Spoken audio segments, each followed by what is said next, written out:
Hello friends, welcome to Home Fit Zone. இன்றைக்கி இந்த வீடியோவில் நல்ல சூப்பரான ஒரு கோபி ஃப்ரைட் ரைஸ் எப்படி பண்ணுறதுன்னு பார்க்கலாம். இது பார்த்தீங்கன்னா ஸ்ட்ரீட் ஃபுட் ஸ்டைலில் இருக்கும், ரொம்ப சிம்பிளாக இருக்கும், ரொம்ப ஈஸியாக நம்ம பண்ணலாம். எப்படி செய்யறதை பார்க்கலாம். செய்கிறதுக்கு நான் 2 கப் அளவுக்கு காலிஃப்ளவர் எடுத்துருக்கிறேன். இதை நல்லா சுடுதண்ணியில் போட்டு சுத்தமாக கழுவிட்டு எடுத்துக்கோங்க. சுடுதண்ணியில் போட்டு கொதிக்க வைக்க தேவையில்லை, லேசாக சுடுதண்ணி போட்டு வாஷ் பண்ணாலே போதும். இது சேர்த்துட்டு இது கூட சேர்க்குற 2 டேபிள் ஸ்பூன் அளவு கார்ன்ஃப்ளவர் மாவு, 2 டேபிள் ஸ்பூன் அரிசி மாவு சேர்த்துக்கோங்க. இது கூடவே 1 டீஸ்பூன் அளவு மிளகாய்த்தூள், 1/2 டீஸ்பூன் கரம் மசாலா, 1/2 டீஸ்பூன் உப்பு சேர்த்துக்கோங்க. 1/2 டீஸ்பூன் அளவு மிளகுத்தூள் சேர்த்துட்டு கொஞ்சமாக தண்ணி விட்டு எல்லாத்தையுமே சேர்த்து நல்லா கலந்துக்கோங்க. தண்ணி வந்து அதிகமாக சேர்த்துடக்கூடாது, கொஞ்சம் கொஞ்சமாக பார்த்துட்டு தான் சேர்க்கணும். இந்த மாதிரி நல்லா மிக்ஸ் பண்ணிவிட்டு இப்போ இது கூட ஒரு 2 டேபிள் ஸ்பூன் அளவுக்கு தண்ணி சேர்த்துட்டு நல்லா ஒன்று போல் இந்த மாதிரி பிசைஞ்சு எடுத்துக்கோங்க. இப்போ இந்த அளவுக்கு நல்லா வந்து பிசைஞ்சிட்டு இருக்கணும். கரெக்டாக வந்து 2 டேபிள் ஸ்பூன் அளவுக்கு தண்ணி தேவைப்பட்டது. கடைசி இதில் 1 டீஸ்பூன் அளவு இஞ்சி பூண்டு விழுது சேர்த்துட்டு எல்லாத்தையும் சேர்த்து நல்லா மிக்ஸ் பண்ணி எடுத்துக்கலாம். ஊற வைக்கணும் தேவையில்லை, நம்ம உடனே பொரிச்சு எடுத்துக்கலாம். பொரிக்கிறதுக்கு தேவையான அளவு எண்ணெய் சுடு பண்ணிவிட்டு இந்த மாதிரி ஒன்றுனா உள்ளே சேர்த்து பொரிச்சு எடுத்துக்கோங்க. நல்லா லோ ஃப்ளேமில் வச்சு எல்லா பக்கமும் நல்லா ஒன்று போல் கிறிஸ்பி ஆகிற மாதிரி பொரிச்சுக்கோங்க.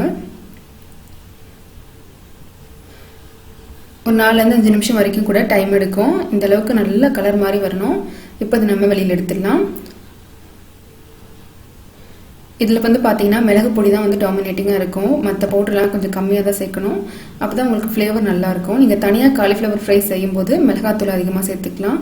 இந்த மாதிரி ஃப்ரைட் ரைஸ்க்கு வந்து மிளகுத்தூள் அதிகமாக போட்டு பண்ணுங்கள். இப்போ ஒரு பேனை சுடு பண்ணிவிட்டு 2 டேபிள் ஸ்பூன் அளவுக்கு எண்ணெய் சேர்த்துக்கோங்க. எண்ணெய் நல்லா சூடானதும் ஒரே ஒரு பச்சை மிளகாய், 1 டேபிள் ஸ்பூன் அளவுக்கு பூண்டு பொடிசு நறுக்கி சேர்த்துக்கோங்க. பூண்டு நல்லா செவந்து வர வரைக்கும் வறுத்து எடுத்துக்கணும். இப்போ இது கூட ஒரு மீடியம் சைஸ் வெங்காயம் இந்த மாதிரி நீளமாக கட் பண்ணி போட்டுக்கோங்க. வெங்காயம் நல்லா வதங்கி கண்ணாடி மாதிரி ஆகணும், அது வரைக்கும் நம்ம வறுத்து எடுத்துக்கணும்.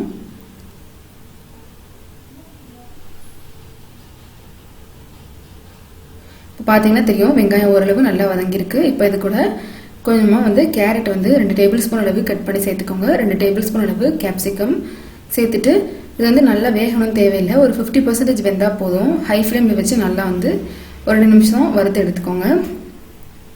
இப்போ இது கூட தேவையான சாஸ் எல்லாம் சேர்க்கலாம். அதுக்கு முன்னாடி ஒரு 1/4 டீஸ்பூன் மட்டும் மிளகாத்தூள் சேர்த்துட்டு 1 டீஸ்பூன் அளவு சில்லி சாஸ், 1 டீஸ்பூன்லேருந்து 1 டீஸ்பூன் வரைக்கும் டொமேட்டோ சாஸ், 1 டீஸ்பூனுக்கு லெமன் ஜூஸ் சேர்த்துக்கோங்க. இது எல்லாத்தையுமே சேர்த்து நல்லா கலந்துக்கோங்க. சிலர் வந்து சோயா சாஸ் சேர்ப்பாங்க, நீங்கள் விருப்பப்பட்டீங்கன்னா சேர்த்துக்கலாம். அந்த ஃப்ளேவர் பிடிச்சதுன்னா ஒரு 1/4 டீஸ்பூன் அளவு சேர்த்துக்கலாம். இது கூட காலிஃப்ளவர் நம்ம வறுத்து எடுத்தது சேர்த்து நல்லா கலந்து விட்டுக்கோங்க. இப்போ இதில் சேர்க்குறதுக்கு வேக வச்ச சாதம் நான் 1.5 கப் அளவு எடுத்துட்டுருக்கிறேன். 2 கப் அளவு காலிஃப்ளவருக்கு 1.5 கப் அளவுக்கு சாதம் வேக வச்சு எடுத்துக்கோங்க. இதை சேர்த்துட்டு அரிசி உடையாமல் இந்த மாதிரி நல்லா கீழிருந்து மேலே கிளறி விட்டுக்கோங்க. இப்போ இதில் ஒரு 1/2 டீஸ்பூன் அளவு மிளகுத்தூள், ஒரு கைப்பிடி அளவு கொத்தமல்லி எல்லாம் சேர்த்துட்டு எல்லாத்தையுமே சேர்த்து ஒரு தடவை நல்லா மிக்ஸ் பண்ணி விட்டுக்கோங்க. நல்லா இந்த சாஸ் எல்லாம் எல்லா பக்கமும் சாதத்தில் படுற மாதிரி கலந்து விட்டுக்கோங்க. அவ்வளோதான், ரொம்ப ரொம்ப சூப்பரான ஒரு கோபி ஃப்ரைட் ரைஸ் எப்படி செய்யறதை பார்த்தோம்.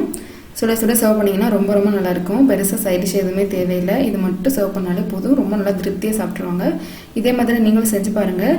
இந்த ரெசிபி உங்களுக்கு பிடிச்சதுன்னா லைக் பண்ணுங்கள், ஷேர் பண்ணுங்கள், கமெண்ட் பண்ணுங்கள். கண்டிப்பாக ஹோம் ஃபுட் ஜோனுக்கு சப்ஸ்கிரைப் பண்ண மறக்காதீங்க. இதே போல் நல்ல ரெசிபியோட நாளைக்கு உங்களை வந்து மீட் பண்ணுறேன். அது வரைக்கும் பாய்.